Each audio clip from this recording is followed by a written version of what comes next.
Okay, so it's been full steam ahead on the Mustang supercharger conversion. Rotrex have supplied me with a counter-clockwise rotating C38R.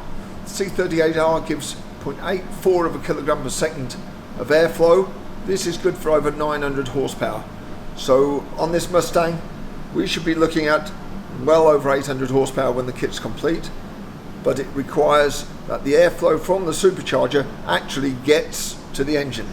So there's no point in putting stupidly small pipework, intercooler, charge cooler, whatever. Everything's got to be big for the big power. So we've gone for the biggest we can get of either a charge cooler, which is water to air, or we are also working on an intercooler, air to air intercooler. So we've gone as big as we can for either of them, and we will test both. Now this is the supercharger, and as you can see, for such big airflow, it's a very small unit. The nice thing is that the supercharger sits here. The air filter is right in the cold air stream. It's not sat back over the engine like we see on a lot of kits. So we get cold air in through the through the grill, straight to the air filter, which is going to be sat here. There is very short to no pipe work involved, so the pressure drops are going to be minimal. And then with the charge cooler, if we go the charge cooler route, then we're looking at the outlet of the supercharger to the throttle body, and we're putting in a charge cooler here. Now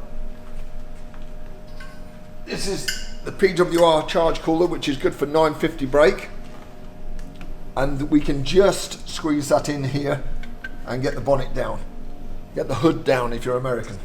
So this looks like a great, easy way and very efficient way to go.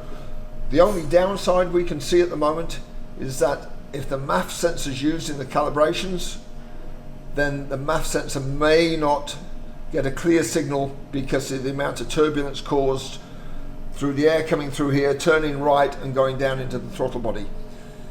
If this causes a substantial issue, we'll have to look at the alternative, which is the air-to-air intercooler.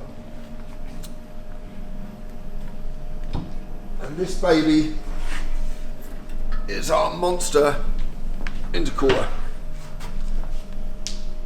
There's a 4-inch thick core. We've got huge tanks to keep the airflow up.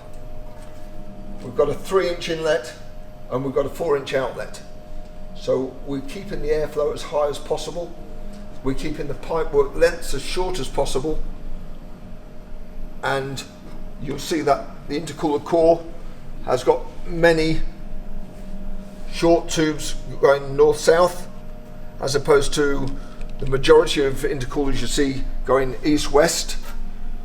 The beauty of running this way is that the cores are shorter, the tubes are shorter, so the pressure drop is less, and not only that, you've got more of them, so again the pressure drop is less again. So we think this intercooler is going to be very, very efficient with minimal pressure drop, and in the next couple of weeks we will be testing this and the charge cooler, seeing which is best for the job, and we'll be coming back to you hopefully with some serious horsepower.